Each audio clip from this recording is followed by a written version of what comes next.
Hello, I'm Roy. Welcome to Roy's Book Reviews. In this week's episode, I'm going to change things up a bit from previous videos in that I will be discussing a work of nonfiction rather than a novel. I would say on average, 9 out of every 10 books that I read is a novel. I am a lover of fiction, of all types of fiction. But every so often, I will pick up a book of nonfiction, most especially a biography of someone who, in my opinion, lived a particularly interesting life and whose contributions to society were very critical. So over the years, I've read biographies of Truman Capote, Howard Hughes, Albert Einstein, Muhammad Ali. In this case, the book I am reviewing today is The Secret Life of Houdini, the making of America's first superhero. And this book, of course, is about Harry Houdini.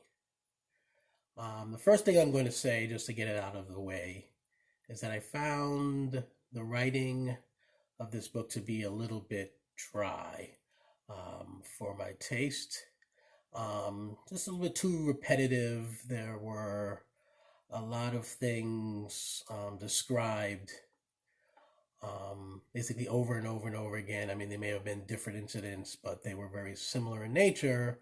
So after a while, I was like, okay, I got the point. This is what he did.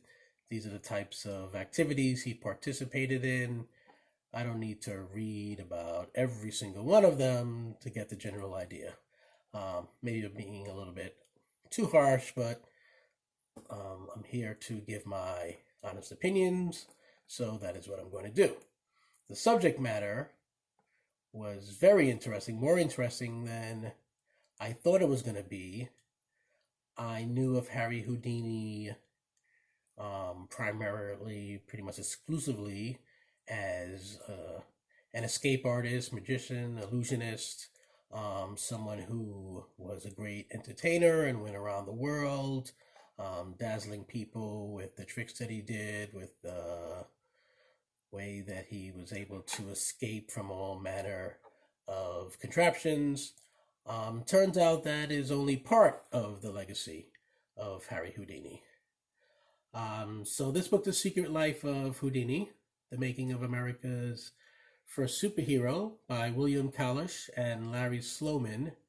When I reviewed it on Goodreads, I gave it 3 stars, with 2 going to the writing and 4 going to the subject matter. So I rounded it to 3. About it, I wrote that overall, I'm glad that I read the book, and that is what matters most of all. What I came into it already having known about Houdini only scratched the surface of his accomplishments. I had had no idea that he was a major participant in the earliest days of airplane flight.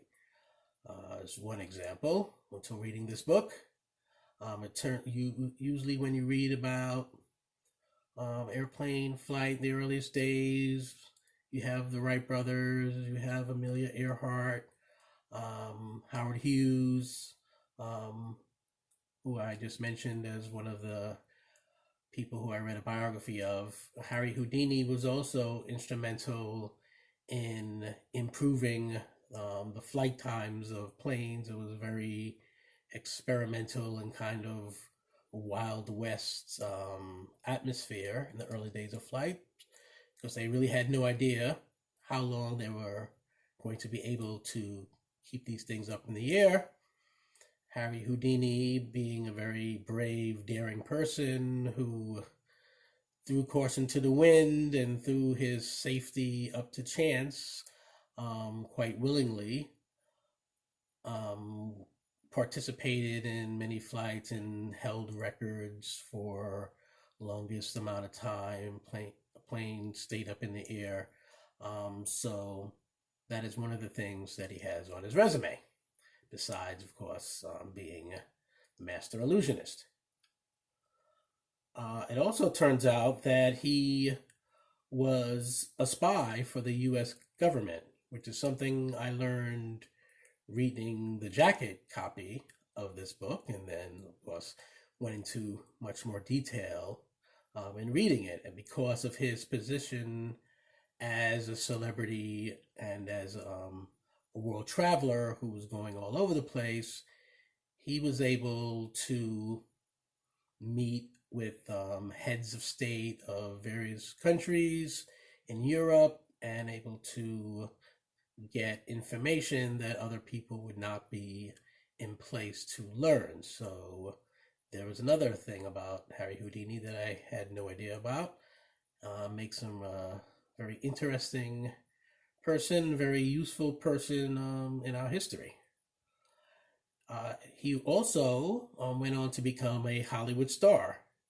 He wrote, he directed, and he acted. On top of that, he was a bibliophile who amassed practically a public library's worth of books, particularly books on his beloved subject of magic, of illusions. He was someone who definitely paid homage to his predecessors. He was very respectful for the originators of the tricks that he would go on to do and to improve upon and top in many grand ways. Um, so much as you hear about someone like a Mike Tyson being a historian of boxing and knowing a great deal about the many champions who came before him, Harry Houdini was like that in the field of magic, and he had quite the library of books in his home. He was also, and this is probably one of the least surprising things to people, including to me, was quite the ladies' man.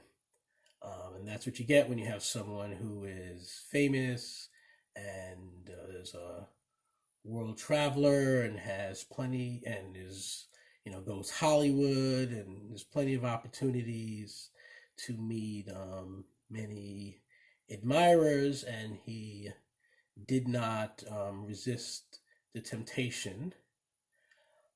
Even though he was devoted to his wife, he was also quite a mama's boy, and he was very devoted to his mother.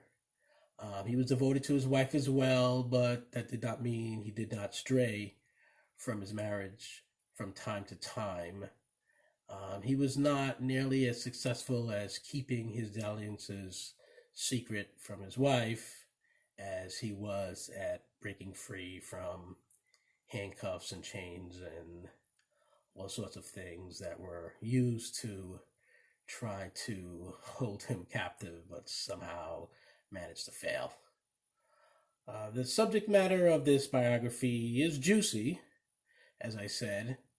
The prose dragged on a bit, and it did hold me back from being fully enthusiastic and reading it as quite as rapid a pace as I might otherwise have done. But I did read it all the way through and learned a great deal about him. Another thing that was very interesting about Harry Houdini is his relationship to Sir Arthur Conan Doyle and the feelings that he had in general about people at the time who claimed that they could communicate with the dead. And there were quite a few of these people who made money off of various people who had recently lost someone, and they were looking for a way to, communicate with them one last time. And these people who were kind of magicians in their own right, but they were really just keen observers of the human condition, and they would pick up on clues and hints from what they saw and how people acted and the type of things they did reveal.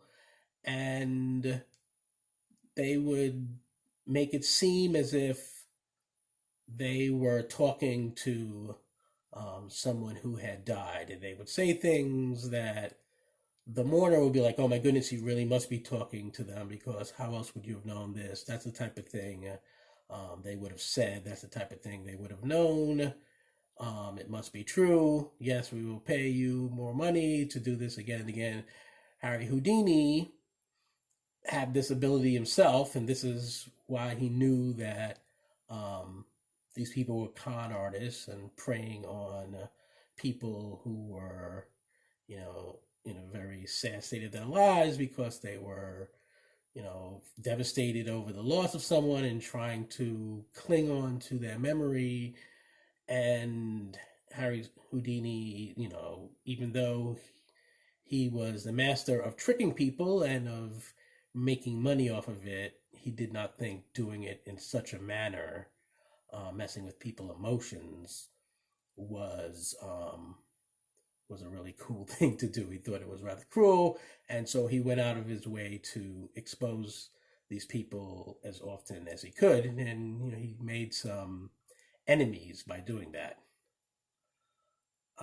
So I read through this book to the very end, and I learned a great deal about Harry Houdini, except for how he managed to pull off all of those incredible tricks. For the most part, he kept the tricks of the trade, secrets that he held on to the grave. So we don't know how he did a lot of things that he did. We know how he did some of it, but most of it we have no idea, except that really he was just an incredible athlete and someone who could really flexible with his body and basically contort himself, and that's how he managed to wriggle out of a lot of the devices that were put on him. It wasn't that he did magic, or even that he had a key hidden somewhere. Sometimes it was a key hidden in a place that somehow that nobody could find. But he just really had a variety of ways to do the things that he did. So what's most interesting about him is not so much how he did some of his tricks, but really the very type of lifestyle that he led, and the type of opportunities that he was able to capitalize on because of his abilities as a performer. So he was America's first superhero is the title of this book, but I would say he was also one of America's first superstars. Someone like a Beyonce or a LeBron James, someone that everybody wants to be with, or everyone wants to imagine that they are that person. Harry Houdini was a star without peer during his time.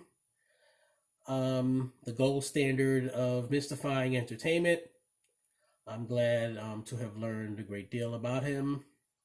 And that concludes my review. I hope you enjoyed it, and you might want to pick this book up and see if your thoughts agree with mine. If so, drop me a line in the comments and share your thoughts. Till next time, happy reading.